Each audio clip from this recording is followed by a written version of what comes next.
अस्सलाम वालेकुम। उम्मीद करती हूँ कि आपको चौथी बहू का पार्ट 1 पसंद आया होगा। पार्ट 2 हाजिर खिदमत है। अपनी राय का इजहार ज़रूर कीजिएगा। आपके कमेंट्स का इंतज़ार रहेगा। अरूबा ने आज तक जो सिया था महज शौक शौक में और अपने आसपास बसने वालों की मोहब्बत व मुरब्बत में सिया था। शादी से पहले बहनों और कज़न्स के कपड़े सीती थी तो शादी के बाद ससुराल वालों के कपड़े सीने लगी। पहली बार एहसास हुआ कि इसके हुनर की तो दुनिया में बहुत मांग है। अपने हाथ की कमाई का तो नशा ही कुछ और होता है और अरूबा आजकल इसी नशे में चौधराहट धड़ सिलाई में जुटी हुई थी। आजकल नगमा की भांजी के जहेज के सूट सिलाई के लिए आए हुए थे और वो दिन रात सिलाई में मसरूफ़ थी। अरूबा बेटा, ये तुम किस चक्कर में लग गई हो? ना खाने की परवाह ना आराम का होश, यूँ तो तुम अपनी तबीयत ख़राब कर लोगी। फहमीदा बानो ने इसे मोहब्बत भरे अंदाज में टोका था। कोई बात नहीं अम्मी, पहले भी तो मेरा ज़्यादा वक्त सिलाई में ही गुजरता था। अब तो मेरे हुनर के सही कदरदान मिले हैं, मुँह मांगा मुआवजा देते हैं मुझे। वो बिना सोचे समझे तफाकराना अंदाज में गोया हुई। फहमीदा बानो इस वक्त तो खामोश हो गई थी, लेकिन उन्हें खदशा सता रहा था कि अरूबा का ये तर्ज अमल इनके घर की पुरसकून फिजा में हलचल ना मचा दे। वो मारे बांधे अपने हिस्से का काम निपटा कर अपनी सिलाई मशीन संभाल लेती थी। अब तो इसे घर वालों के कपड़े सीने की भी फुर्सत ना थी। कशफ की भांजी का अकीका था, इसने अरूबा को सूट सिलाई के लिए दिया था। 5 दिन तक अनसिला कपड़ा शापर में ही बंद रहा। कशफ आते जाते बंद शापर पर नज़र डालती, मगर मुंह से कुछ ना कहना इसकी अना पसंद तबीयत को भी गवारा ना हुआ। एतवार को अकीका था। 2 दिन पहले कशफ ने खामोशी से शॉपर उठा लिया। शाम को मेके का चक्कर लगा तो माँ के पड़ोस में रहने वाली दर्जन को मुंह मांगे दाम देकर अर्जेंट नोटिस पर सूट सिलने डाल आई। हफ्ते की शाम को अरूबा इसके जोड़े का ख्याल आया था। कशफ, तुम्हारे कपड़ों वाला शापर नहीं मिल रहा, मैं फटाफट कटिंग कर लूँ। फंक्शन तो कल शाम का है ना, मैं कल सुबह ही सी दूंगी। इसने कशफ को मुखातिब किया। मैंने तो सूट सिलने दे दिया है भाभी, मैंने सूट सीने से इनकार थोड़ी किया था, तुम एक बार मुझे याद ही दिला देती। अरूबा का मुंह बन गया। बस आप पहले ही इतना बिजी थी, मैं ख्वामख्वाह अपने सूट की सिलाई भी आप पर डाल देती। अम्मी की तरफ दर्जन है ना, इसी से सिलवा लिया, आप टेंशन ना लें। कशफ रसानियत से कहती हुई किचन में घुस गई। नहीं सिलवाना तो ना सही, नखरे तो देखो। अरूबा मुँह ही मुँह में बड़बड़ाई थी।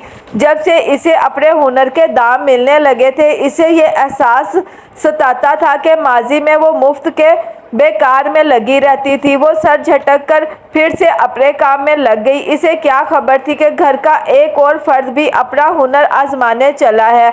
अगले दिन कशफ सास ससुर को रात के खाने के बाद चाय देने इनके कमरे में गई तो इसने इनसे पड़ोस के चंद बच्चों को ट्यूशन पढ़ाने की इजाज़त ली थी। यकूब साहब की बहू आज बच्चों के स्कूल में मिली थी। मेरे बच्चों का रिज़ल्ट देखकर मुझसे दरख्वास्त करने लगी कि मैं इसके बच्चों को भी शाम में पढ़ा दिया करूं। अगर आप लोगों को कोई एतराज़ ना हो तो इनको बच्चों को ट्यूशन बुला लूं।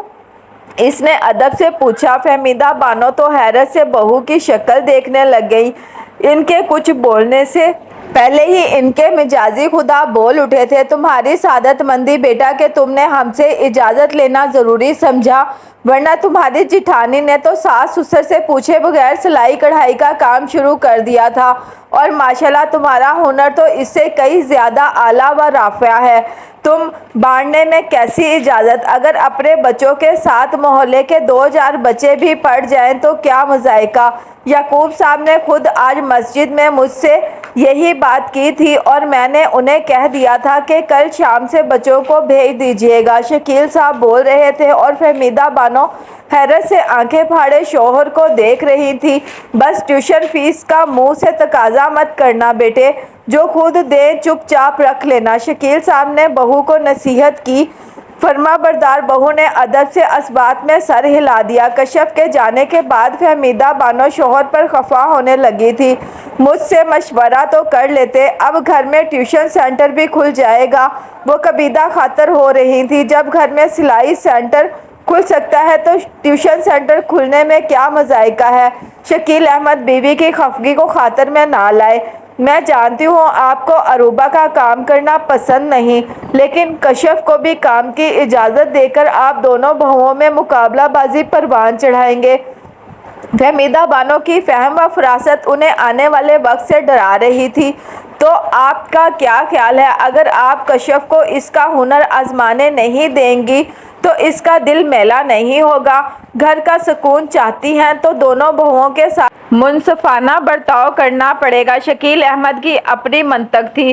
فہمیدہ بانو جانتی تھی کہ کشف چونکہ ان کے مرحوم دوست کی بیٹی ہے، اس لیے وہ اپنے دل میں اس کے لیے نہایت نرم گوشہ رکھتے ہیں، اسی لیے اسے خوشی خوشی ٹیوشن پڑھانے کی اجازت دے دی تھی۔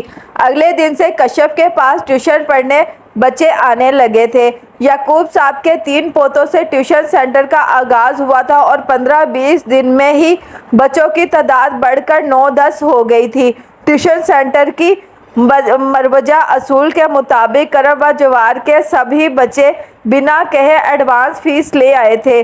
کشف خوش تھی، لیکن فہمیدہ بانو کی توقع کے عین مطابق گھر کا ماحول پہلے جیسا نہ رہا تھا۔ عروبہ اور کشف دونوں ہی انا پسند طبیعت کی مالک تھی اور ان کی طبیعت اور مزاج کا یہ پہلو تو فہمیدہ بانو پر اب ہی آشکار ہوا تھا۔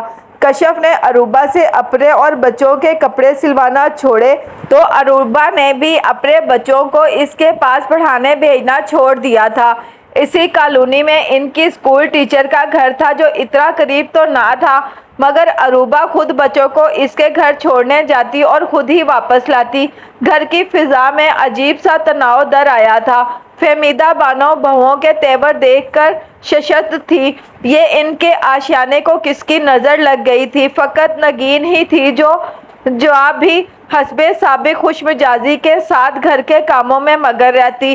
میری مانو تو نگین بیٹا، تم بھی کھانا پکا کر ہوم ڈلیوری سروس شروع کر دو، تمہارے ہنر کی بھی آج کے دور میں کم مانگ نہیں۔ وہ سسر کی فرمائش پر مکھنی حلوہ بنا کر لائی تو شکیل احمد نے مسکراتے ہوئے پرشفقت انداز میں اسے مخاطب کیا، کیسی باتیں کرتے ہیں ابو؟ جو خوشی گھر والوں کے لیے محنت کرنے سے ملتی ہے وہ کسی اور کو پکا کر کھلانے سے تھوڑی ملتی ہے۔ ہاں، اگر واقعی بندہ ضرورت مند ہو تو اس کام کو پیشے کے طور پر اپنانے میں کوئی قباحت نہیں، مگر الحمدللہ مجھے ایسی کوئی ضرورت نہیں۔ جیتی رہو۔ اس کے جواب پر شکیل احمد نہال ہی تو ہو گئے۔ مرحا ارحا کشف کے پاس پڑھ رہی ہیں یا کشف کو انہیں بھی پڑھانے کی فرصت نہیں؟ فہمیدہ بیگم نے بہو سے دریافت کیا۔ 2-3 دن سے وہ نوٹ کر رہی تھی کہ بچیاں کشف کے پاس پڑھنے نہیں جا رہی ہیں۔ پیپرز کی تیاری تو کشف نے کروا دی تھی امی، مرحا ارحا آج کل خود ہی دہرائی کر رہی ہیں۔ نگین نے ان کی تسلی کروائی۔ اور عروبہ نے بچیوں کے کپڑے سی دیے جو تم پچھلے ہفتے خرید کر لائی تھی؟ شکیل احمد کی یادداشت نے بھی بروقت کام کیا۔ وہ ریڈی میڈ شرٹس تھیں ابو، سلوانے کی نوبت ہی نہیں آئی۔ نگین نے سسر کو بھی بڑے سمجھاؤ سے جواب دیا۔ شکر کرے فہمیدہ بیگم، کم از کم ہماری بڑی بہو نے تو ہمارا مان نہیں توڑا، یہ ہماری امیدوں پر پورا اتری ہے۔ شکیل احمد نے بہو پر محبت بھری نگاہ ڈالی۔ وہ دونوں بھی دل کی بری نہیں، اور امی اب بالکل ٹینشن نہ لیں، گھر کی روٹین چند دنوں میں بالکل پہلے والی ہو جائیں گی۔ سمن مینی خیزی سے مسکرائی تھی۔ کیوں بیٹا، چند دنوں میں کون سی جادو کی چھڑی گھومے گی؟ فہمیدہ بانو نے ٹھنڈا سانس بھرتے ہوئے پوچھا۔ ماہنور نے کچھ دماغ لڑایا ہے، امید ہے کچھ اچھا ہی نتیجہ نکلے گا، سمن مسکرا کر بولی تھی۔ ہمارے گھر کے معاملوں سے ماہنور کا کیا تعلق؟ فہمیدہ بانو نے قدرے ناگواری کا اظہار کیا۔ امی وہ بہت سمجھدار لڑکی ہے، اچھے مشورے دیتی ہے۔ سمن کو گویا اس کی صلاحیتوں پر پورا بھروسہ تھا۔ بس مجھے آپ لوگوں کے تعاون کی ضرورت ہے۔ سمن کے دماغ میں جانے کیا تھا؟ تمہاری ساس امی کے بارے میں تو میں کچھ کہہ نہیں سکتا بیٹا، لیکن میں بھرپور تعاون کروں گا۔ بتاؤ کیا سوچا ہے تم نے اور ماہنور نے مل کر؟ شکیل احمد نے دریافت کیا۔ نگین نے ہولے ہولے بتانے لگی تھی اور فہمیدہ بانو بنا کچھ کہے میز لب بھینچے سسر بہو کی گفتگو سن رہی تھی۔ اگلا دن اتوار کا تھا۔ ناشتے کی میز پر سبھی موجود تھے اور نگین کے بنائے ہوئے आलू भरे पराठों से लुत्फ अंदोज हो रहे थे जब शकील अहमद ने उर्वा को मुखातिब किया। उर्वा, बेटा कैसा जा रहा है तुम्हारा सिलाई का काम? एकदम ज़बरदस्त अब्बू, ये देखें मैंने अपना नया मोबाइल अपनी आमदनी से ही ख़रीदा है, इसने तफाखुराना अंदाज में बताया।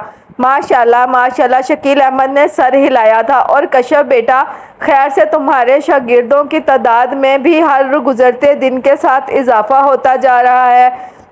इनका रोहे सखन अब छोटी बहू की जानिब था। जी अब्बू, बच्चे बढ़ गए हैं और फीस भी ठीक ठाक दे रहे हैं, कश्यप ने फखरिया भरी मुस्कुराहट चेहरे पर सजाकर जवाब दिया। अच्छी बात है, अब माशाल्लाह तुम दोनों ही वर्किंग लेडीज़ की कैटेगरी में आ गई हो, तो मेरा ख्याल है तुम्हें तुम्हारे घरेलू मामलात में भी खुद मुख्तियारी सौंप देनी चाहिए। वो अपने मखसूस शफकत भरे अंदाज में मुखातिब हुए थे। क्या मतलब अब्बू?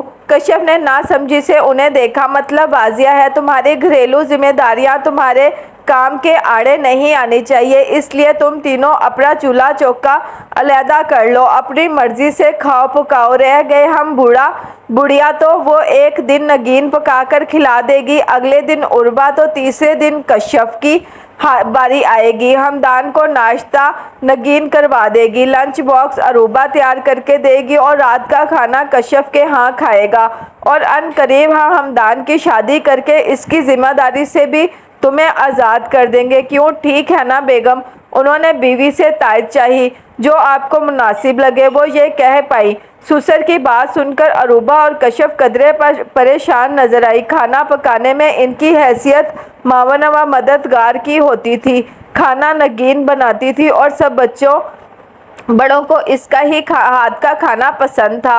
मेरा मकसद तुम लोगों को आसानी फराहम करना है। अपने टाइम टेबल और शेड्यूल के मुताबिक अपना मेन्यू तरतीब दिया करो। जाहिर है अब तुम लोगों की मसरूफियत बढ़ गई है, तो तुम अपनी घरेलू जिम्मेदारियों को भी अपनी मर्जी से अंजाम देना चाहोगी ना? मैं नहीं चाहता कामों को लेकर तुम लोगों में कभी कोई इख्तिलाफ पैदा हो, इसलिए मुनासिब यही है कि खुशस्लूबी से अपना अपना काम खुद संभालो।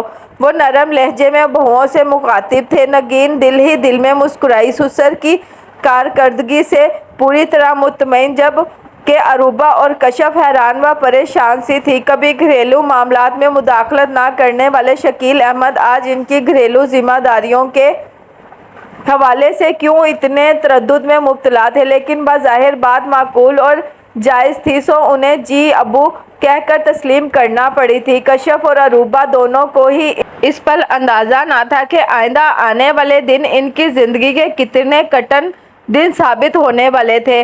मम्मा, आपने फिर आज आलू गोश्त बना लिया और बिल्कुल मज़े का नहीं है। मैं खाना नहीं खाऊंगा। मुंह फुलाकर खाने का बायकाट करने वाला अरसम था। दिन 11 बजे सिलाई मशीन पर बैठी थी और शाम को कपड़े सीकर उठी हूँ। कमर में इतना शदीद दर्द था, फिर भी तुम लोगों के लिए आलू गोश्त बनाया। जी तो कर रहा था कि मूंग की दाल बनाकर जान छुड़ाऊं, लेकिन तुम लोगों के नखरे तो अब भी ख़त्म नहीं हो रहे। सब्र शुक्र करके खाना खाओ, इसने बच्चों को झिड़का था।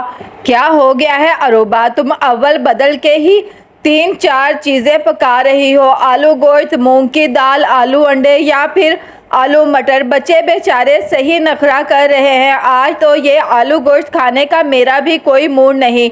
नौमान ने बच्चों की साइड ली। आपको मेरा एहसास ही नहीं, बजाय इसके कि बच्चों को समझाएं कि माँ बहुत थकी हुई है, इसका ख्याल करें, आप उल्टा इन्हें शय दे रहे हैं। अरूबा को शोहर पर गुस्सा आया। तो तुम्हें थकने का कौन कहता है? क्यों इतना काम बढ़ा लिया? क्या मेरी तनख्वाह हम लोगों की ज़रूरतें पूरी करने के लिए काफ़ी नहीं? आज कमर में दर्द है, कल सर में दर्द था, मिजाज अलग चिड़चिड़ा हो गया है। और रहे हम तो सच्ची बात है कि हम अच्छे खाने को तरस गए हैं। यार जासम, जाओ अपनी बड़ी मम्मा से 1 प्लेट सालन मांग कर लाओ। नगीन भाभी ने यकीनन कुछ अच्छा ही बनाया होगा। नौमान ने बेटे को मुखातिब किया और इससे पहले अरूबा बेटे को रोक पाती, वो छलावे की सी तेज़ी से भाग गया था। कश्यप के कमरे में भी कुछ मुख्तलिफ सूरत हाल ना थी। कल पिज़्ज़ा ऑर्डर किया था, आज बर्गर आए हैं। यार कब तक कैसे चलेगा? अरसलान खफगी भरे अंदाज में बीवी से मुखातिब था। नाराज़ तो आप यूँ हो रहे हैं जैसे आपके पैसे लौटा रही हूँ। अपने पैसों से ही अपने बच्चों की फरमाइश पूरी की है ना? वो जरा तंग कर बोली थी, ये भी खूब रही, जुमा 8 दिन हुए नहीं तुम्हें कमाते और अपनी कमाई का ताना भी मारने लगी। अरसलान का मिजाज कदरे तेज था, वो बीवी की बात पर ठीक ठाक बरहम हो गया था। मेरा ये मतलब नहीं था अरसलान, कशफ कदरे शर्मिंदा हुई। आप मेरी मजबूरी भी तो समझे, समन भाभी की तरह मैं कुकिंग में एक्सपर्ट नहीं हूँ। वो शाम में अपने बच्चियों के लिए कुछ ना कुछ बना रही होती हैं।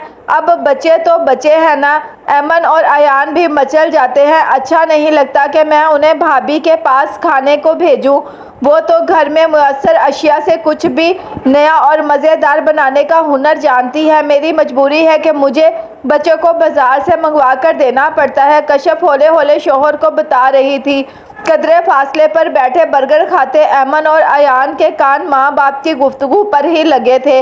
और बाबा, आपको पता है, जब बड़ी मम्मा हमारा लंच बॉक्स तैयार करके देती थी तो कितने मज़े का लंच होता था। मम्मा तो सिर्फ नूडल्स बना देती हैं, वो ठंडे होकर अच्छे नहीं लगते। मैं तो 3 दिन से अपना लंच अपने फ्रेंड को दे रहा हूँ, वो इतना मोटू और नदीदा है ना, मेरा भी लंच हड़प कर जाता है। अयान ने खिलखिलाकर बाप को आगाह किया। अरसलान ने फिर चुपती निगाह बीवी पर डाली। कशफ ने निगाहें चुरा ली। बहू, आज मीठे में गाजर का हलवा बना लेना, तुम्हारे अब्बू गाजर, दूध और खोया ले आए हैं। आज सास ससुर का पका कर खाने का दिन अरूबा का था। तो फहमीदा बानो ने उसे आगाह किया। शकील अहमद खुश खुराक थे, अपनी पेंशन आती थी, सो अपनी जुबान का छुटकारा पूरा करने के लिए बेटों की कमाई के मोहताज ना थे। सामान खुद लाते पकाने की जिम्मेदारी बहुओं की थी और कुछ अर्सा पहले तक तो ये जिम्मेदारी भी फ़कत नगीन ही की थी। अरूबा और कशफ इसका साथ ज़रूर बनाती थी। गाजर का हलवा बनने की सूरत में गाजरें छील कर कद्दूकश और दोनों कर देती थी, मगर इसके बाद नगीन जाने और इसका काम। लेकिन गाजरें छीलनी भी खुद थी, कद्दूकश भी खुद करनी थी और हलवा बनाने के बाद सास ससुर के चेहरे पर सवाद नहीं आया वाले तासुरात भी बर्दाश्त करने थे। ठंडी सांस भरते हुए अरूबा ने सिलाई वाले कपड़े समेटे और बावर्ची खाने का रुख किया। अगले दिन जब कशफ ट्यूशन वाले बच्चों के टेस्ट में खप रही थी तो मरहा दादा का पैगाम छोटी मम्मा के पास ले आई थी। दादा अबू कह रहे हैं वो जो दोपहर को दाल बनाई थी ना, वो तो सुबह बासी को दे दीजिएगा, रात के खाने में कड़ी बना लीजिएगा, साथ जीरे वाले चावल। और दादी अम्मा कह रही थी जब कड़ी के लिए पकोड़े बनाएंगी ना तो हमदान चाचू के लिए 1 प्लेट पकोड़े अलहदा से रख लीजिएगा। मरहा तो दादी का पैगाम देकर चली गई। कशफ का झुंझलाहट के मारे बुरा हाल हो गया। अहमद, ये आपने फिर गलत ऐड कर लिया, ध्यान कहाँ है आपका? वो बच्चे पर खफा हुई। भला का खुद जहन बच्चा जो महानूर की मार्फत ट्यूशन पढ़ने आया था और जिसकी माँ का कहना था कि मेरा बच्चा बहुत ज़हीन है, बस ज़रा सा लापरवाह है। और कशफ वो नादीदा जहानत खोज कर थक चुकी थी। 4th क्लास का बच्चा ठीक से जमा तफरीक के सवाल भी हल ना कर पा रहा था, बल्कि एक वो ही क्या, ट्यूशन वाले अक्सर बच्चे निकम्मे और खुद जहन ही थे। उन्हें पढ़ा कर इसके सर में दर्द होने लगता। शुरू के दिनों में इनकी फीसों की वजह से जो जोश व खरोश पैदा हुआ था, हर गुजरते दिन के साथ वो मांद पड़ता जा रहा था। ख़ास तौर पर अहमद जैसे खुद ज़हन बच्चों को पढ़ाना अब इसे नीरा झंझट ही लगता। ऊपर से किचन के कामों ने मत मार रखी थी। फरमाइशी प्रोग्राम नशर करने में इनके बच्चे शायद दादा पर ही पड़े थे, शायद नगीन भाभी ने इनकी आदतें बिगाड़ रखी थी। सादा सा खाना तो हलक से ना उतरता। वो नगीन भाभी थी जो आम सी दाल सब्जी को भी ख़ास बनाने का हुनर जानती थी। जब कशफ की शाम अपने और इनके दोनों बच्चों पढ़ाने में गुजरती थी, सालन नगीन भाभी बनाती तो रोटी वो डाल लेती। किचन समेट कर बर्तन धोना अरूबा की ड्यूटी थी, लेकिन अब तो सारी तरतीब ही पलट हो गई थी। किचन चूँकि एक ही था, अरूबा अपनी हांडी दोपहर को बनाने की कोशिश करती, शाम को इसकी ट्यूशन के टाइम नगीन भाभी किचन में जा घुसती। सबसे आखिर में कशफ को पकाने का मौका मिलता और जब किचन में नगीन भाभी के खानों की इश्तहा आमेज महक फैली होती तो सच्ची बात तो ये थी कि इसका अपना दिल भी इन्हीं के हाथ का पका खाने को चाहता। खुद को तो जबर सबर करके समझाया जा सकता था, लेकिन बच्चों और अरसलान का क्या करती जो इसके हाथ का पका खाना सौ नखरे करके खाते। जिंदगी आजकल बहुत मुश्किल लगने लगी थी। इसे क्या खबर थी कि इस घर की दूसरी वर्किंग लेडी का हाल भी इससे ज्यादा मुख्तलिफ ना था। मम्मा देखे ना, ये अरसम खुद ठीक से पढ़ नहीं रहा और मुझे भी डिस्टर्ब किए जा रहा है। जासम ने माँ से छोटे भाई की शिकायत की। ट्यूशन पढ़ने के बावजूद बच्चों का काम रात गए तक मुकम्मल ना हो पाता था। जासम पोजीशन होल्डर था, इसे अपने काम की बहुत फिक्र होती। जब तक सारा होमवर्क फर याद ना कर लेता मुतमईन ना हो पाता। और आजकल तो वैसे भी इनके मंथली टेस्ट चल रहे थे। इस बार वो अपनी तैयारी से बिल्कुल मुतमईन ना था। ऊपर से अरसम बार बार इसे अपने काम ने इससे हेल्प मांग रहा था। मम्मा भाई से सिर्फ एक क्वेश्चन ही तो पूछ रहा हूँ, तंग कब कर रहा हूँ। अरसम ने मुंह बसोरा था। ये काम ट्यूशन में कंप्लीट क्यों नहीं किया। अरूबा भी इस पर खफा हुई। मुझे टीचर मदद की बिल्कुल समझ नहीं आती। एक साथ इतने बच्चों को पढ़ाती हैं, फिर दूसरे बच्चे शोर भी इतना करते हैं। टीचर जल्दी जल्दी नोटबुक पर सवाल समझाकर अगले बच्चे का काम चेक करने लगती हैं। मैं तो सिर्फ इनका समझाया हुआ कॉपी करके इन्हें चेक करवा देता हूँ। समझ में थोड़ी आता है, लेकिन अब कल टेस्ट में तो खुद करना होगा ना।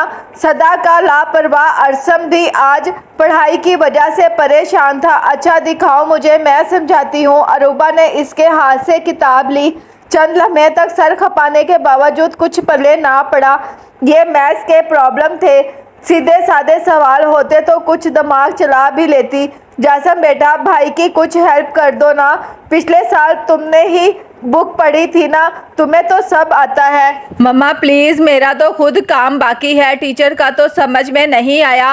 अब क्वेश्चन ज़बानी याद कर रहा हूँ, प्लीज़ मुझे डिस्टर्ब ना करें। जासम ने हरी झंडी दिखाई। मैथ्स कौन ज़बानी याद करता है। अरूबा ने इसे आंखें दिखाई। जब से टीचर मदहत के पास लगे हैं ज़ुबानी ही याद करना पड़ता है। अच्छा भला छोटी अम्मी के पास पढ़ते थे, पता नहीं आपने क्यों इनसे पढ़ने से मना कर दिया। मुझे तो लगता है इस बार मेरी फर्स्ट पोजीशन नहीं आएगी। और ये अरसम तो जाने पास भी होता है या नहीं। जासम ने क्या होलनाक पेशन गोई फरमाई थी। अच्छा बस फजूल मत बोलो, पढ़ो अपना। अरसम बेटा, नोटबुक पर टीचर ने जो क्वेश्चन सॉल्व करवाए थे वो दिखाओ, मैं समझाती हूँ फिर। अरूबा ने एक बार फिर इसे पढ़ाने के लिए कमर कसी थी। आधे घंटे पढ़ाकर इसकी बस हो गई थी। पता नहीं अरसम का दिमाग कितना मोटा था या फिर वो ही ठीक से समझा नहीं पा रही थी। कश्यप के पास पढ़ता था तो पोजीशन ना सही मगर हमेशा अच्छे ग्रेड लेता था, मगर आजकल तो बिल्कुल ही डाउन हो गया था। झुंझलाकर अरूबा ने इसे ठीक ठाक किस्म का डांट भी दिया था, फिर खुद ही पशेमान भी हो गई। बच्चे बेचारे का क्या कसूर था, लेकिन इस मसले का क्या हल निकाला जाए सोच सोचकर इसका अपना सर दुखने लगा था। कश्यप का स्टूडेंट अहमद जो महानूर की मार्फत ट्यूशन लगा था, इसका रिज़ल्ट बहुत बुरा आया था और इसकी माँ मार्कशीट लेकर गिला शिकवा करने पहुँच गई थी। आपको मुँह मांगी एडवांस फीस दी, लेकिन मेरे बच्चे का रिज़ल्ट देखें, एक भी सब्जेक्ट में मार्क्स इम्प्रूव नहीं हुए इसके, बल्कि इंग्लिश और साइंस में तो इसी बार सी ग्रेड आया है। शुक्र करें सी ग्रेड भी आ गया। जिस लापरवाही से ये काम करता है, मुझे तो ये नंबर्स भी गनीमत लगे हैं। अहमद की माँ के गिले शिकवे सुनकर कश्यप की बर्दाश्त भी जवाब दे गई थी। इसकी माँ आगे से मज़ीद खड़े अंदाज में बात करने लगी। देखिए, आवाज़ नीची रखिए, मेरे मियाँ घर पर हैं, वो गुस्से के वैसे ही तेज़ हैं। अगर ये तकरार इनके कान में पड़ गई तो सख्त खफा होंगे। मैं माजरत के साथ अहमद की फ़ीस वापस करती हूँ। जितने दिन पढ़ाया बिला मुआवजा पढ़ा दिया। आप इसे इसकी साबका टीचर के पास ही ट्यूशन लगवा दे। मैं मानती हूँ मैं बच्चे को चला ना पाई। कश्यप ने अहमद की माँ को फ़ीस वापस लौटा दी थी। मैंने अब ये भी नहीं कहा आएगा तो ये आप ही के पास, बस ज़रा ज़्यादा तवज्जो दीजिए। मेरा बच्चा निकम्मा या कुछ जहन नहीं, बस ज़रा लापरवाह है। इसका लहजा धीमा पड़ा था। आपका बच्चा निकम्मा या कुछ जहन है या नहीं, ये फ़ैसला मैं नहीं कर सकती। मैं बस इतना जानती हूँ कि मैं इसे पढ़ाने से कासिर हूँ। मेरी माज़रत कबूल कीजिए।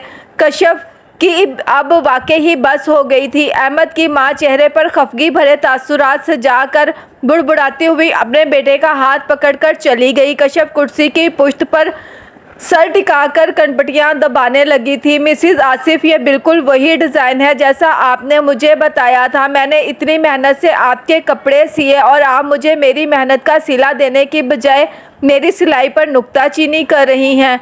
अरूबा इस औरत के तर्ज अमल पर हैरान थी। ये औरत महानूर की पड़ोसन थी।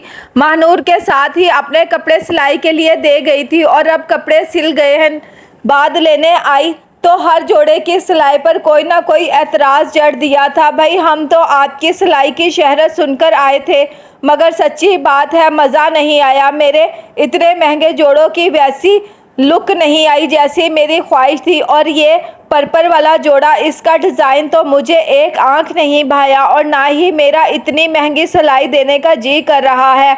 जब मेरे बताए गए डिज़ाइन के मुताबिक कपड़े सिले ही नहीं तो मैं आपको मुंह मांगी सिलाई कैसे दूं? इससे तो अच्छा था कि मैं अपनी पुरानी दर्जन से ही सिलाई करवा लेती।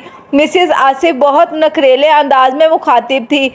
अरूबा बहुत मुश्किल से अपना गुस्सा कंट्रोल कर रही थी। दिन रात एक करके इसके मुकर्ररा तारीख तक इन मोहतरमा के कपड़े सिए और ये पूरी उजरत देने में आनाकानी कर रही थी। आप आइंदा अपनी पुरानी दर्जन से ही कपड़े सिलवा लीजिएगा, लेकिन मुझे मेरी मेहनत का पूरा मुआवजा चाहिए। अरूबा को इस पर ठीक ठाक गुस्सा आ रहा था। ना भाई, इतने महंगे दाम तो मैं कभी ना दूं। वो साफ इनकारी हो गई और फिर अपने बटुए से चंद नोट निकालकर एहसान जताने वाले अंदाज में उर्वा को थमाए थे।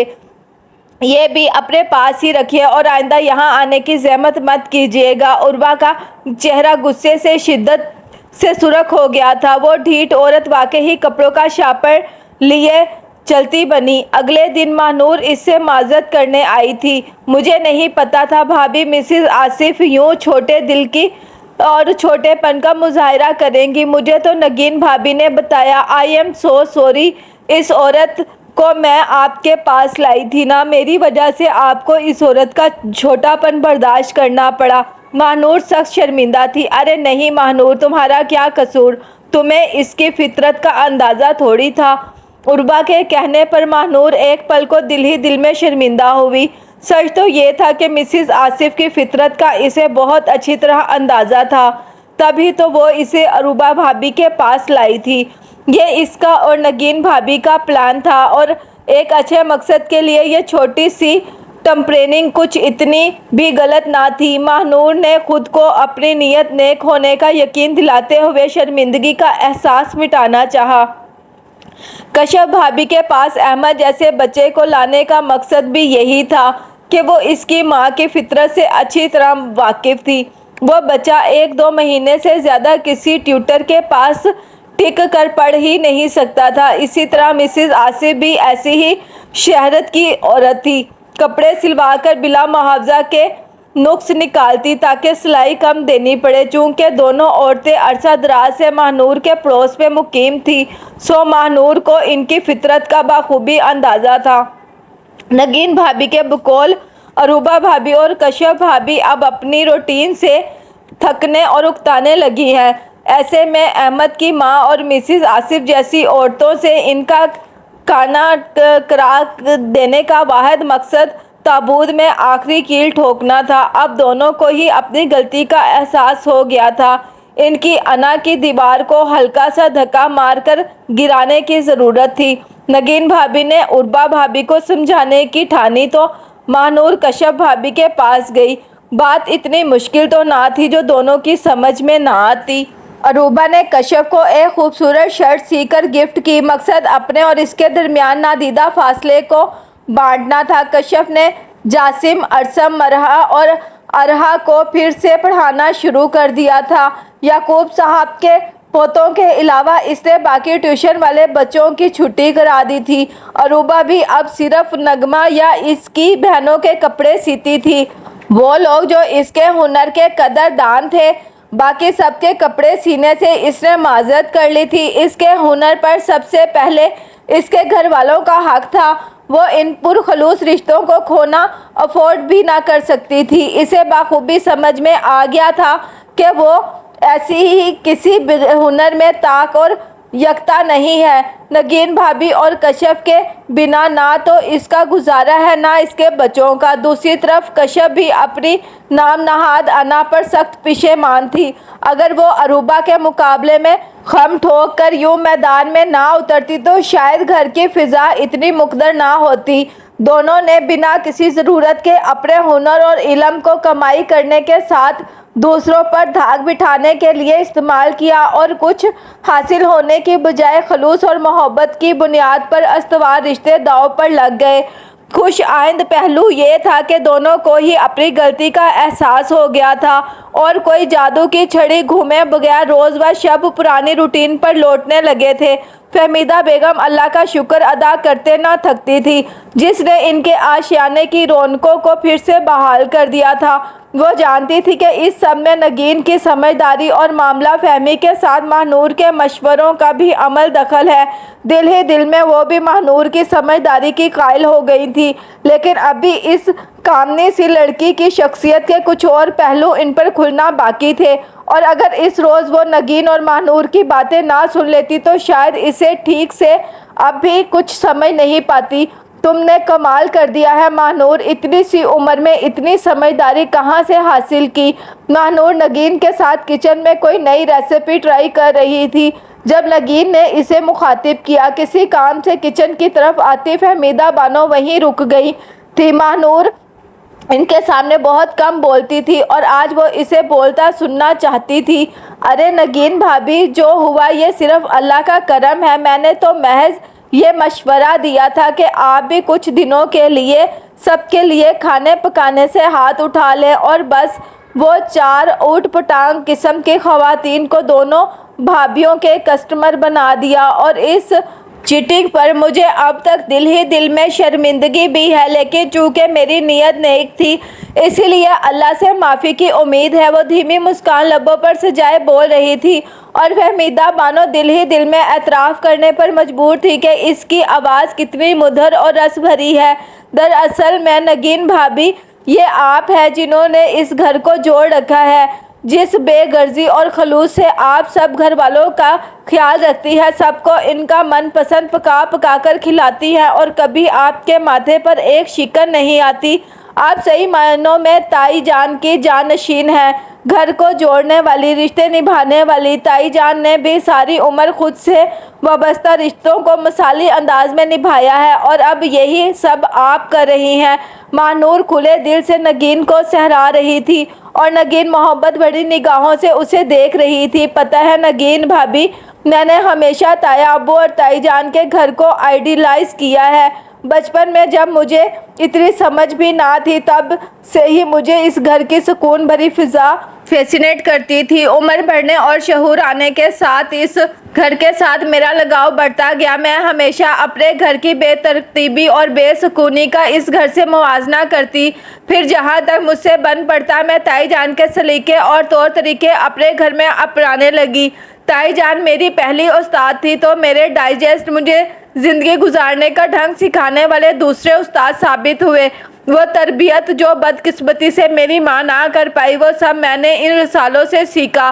رشتے نبھانے میں امی کبھی کامیاب نہ ہو پائی۔ میں نے ہمیشہ انہیں ابو سے لڑتے جھگڑتے دیکھا، کبھی ابو کی کم تنخواہ پر جواز بنا کر جھگڑا کرتی، کبھی ابو کی بہنوں کی تیزی تراری کو لے کر رونا ڈالتی۔ پھر میں امی اور تائی جان کا موازنہ کرتی، جو رشتے ساری زندگی امی کے گلے کا توق ثابت ہوئے، تائی جان نے انہیں کس عمدگی سے نبھایا تھا، انہوں نے یہ سب کیسے کیا؟ اس سوال کا جواب مجھے میرے ڈائجسٹوں میں ملا۔ صبر، شکر، اخلاق، برداشت، خدمت گزاری وہ وصف ہیں جس سے عورت کسی کے بھی دل پہ گھر کر سکتی ہے۔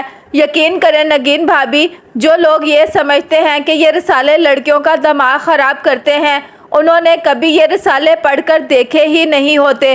کم از کم میں نے تو ان سے بہت سبق سیکھا ہے۔ ماہنور سبزیوں کی کٹنگ کرتے ہوئے اپنی دھن میں بولے جا رہی تھی۔ مرحا ارحا کالج جانے لگیں گی نا تو میں انہیں بھی یہ ڈائجسٹ پڑھاؤں گی۔ تم نے ان سے جو سیکھا ہے اسے اپنی زندگی اور اپنے گھر کو سنوارنے کے لیے استعمال کیا۔ چچی کی بات اور تھی، لیکن ماشاءاللہ اب تمہارا گھر تمہارے سلیقے کا منہ بولتا ثبوت ہے۔ چھوٹے بہن بھائی بھی تربیت یافتہ ہیں اور مجھے تو لگتا ہے चच्ची चचा के ताल्लुकात बेहतर बनाने में भी सरासर तुम्हारी काविशों का दखल है। नगीन इसे सहरा रही थी। ऐसा भी होता है नगीन भाभी, कभी कभी बेटियों को माँ के उलझे मामले सुलझाने पड़ते हैं। अम्मी को भी एक उम्र गुजार कर ये एहसास हो गया है कि रिश्ते बिगाड़ कर जीना जितना दुश्वार है, ज़रा सा दिल मारकर सबको राज़ी करने से ज़िंदगी कितनी सहल हो जाती है। अब तो छोटी बड़ी फूफो के साथ अम्मी ने ताल्लुकात बहुत अच्छे कर लिए हैं और मेरे चंद मशवरों पर अमल करके अम्मी अबू के दिल में भी पूरी जगह बना चुकी हैं। इस बार वो शरारती अंदाज में हंस रही थी। तुम्हारे मशवरों को तो हम भी कायल हो गए हैं जनाब, इसीलिए तो सोच रहे हैं कि तुम्हें हमेशा के लिए इस घर में ही क्यों ना ले आए। नगीन ने मुस्कुराकर इसे मुखातिब किया तो महानूर ने यकतल गर्दन उठाकर उसे देखा। ऐसे हैरान मत हो, हमदान ने चंद दिन पहले मुझे एतमाद में लिया है। वो तुम्हें पसंद है, लेकिन अम्मी से बात करने से पहले वो तुम्हारी राय जानना चाहता है और ये ड्यूटी इसने मेरे सुपुर्द की थी। तुम इस घर को हमेशा से ही आइडियलाइज करती हो ना, तो बताओ इस आइडियल घराने का हिस्सा बनने पर तैयार हो। और मेरी गारंटी है हमदान से बेहतर लाइफ पार्टनर तुम्हें कोई नहीं मिल सकता। नगीन बोल रही थी और बाहर खड़ी फहमीदा बानो सांस रोके महानूर के जवाब की मुंतजिर थी। इसका जवाब इनकी तवक्का के बिल्कुल बरअक्स था। प्लीज़ नगीन भाभी, इस जिक्र को यहीं ख़त्म कर दें और भूल जाएं कि आपने कभी मुझसे इस मौजू पर बात भी की थी। वो संजीदगी से लहजे में नगीन से मुखातिब हुई। लेकिन क्यों महानूर, क्या बुराई है इस प्रपोजल में? नगीन भी इसके जवाब पर हैरान थी। नगीन भाभी, मैंने अपने डाइजेस्टों से ये भी सीखा है कि एक लड़की के लिए इसकी अना, इज़्ज़त, वक़ार और भरम किसी भी दूसरी चीज़ से बढ़कर है। हमदान मेरे लिए फ़कत तायाज़ाद कज़न है। इसे बातों बातों में समझा दीजिएगा कि वो भी कभी इस मौजू पर बात करने के लिए मेरा रास्ता ना रोके। मैं हमेशा हर किसी के सामने सर उठाकर जीना चाहती हूँ। ताईजान को अगर मेरे लिए हमदान की पसंदीदगी का पता चलेगा तो वह मेरे बारे में अच्छा गुमान नहीं करेंगी। मैं जानती हूँ वो अम्मी की वजह से मुझे ख़ास पसंद नहीं करती, ना ही मैं इनकी मनपसंद बहू के सांचे पर पूरा उतरती हूँ। तो फिर फजूल में ये सोचा छोड़ने का फ़ायदा।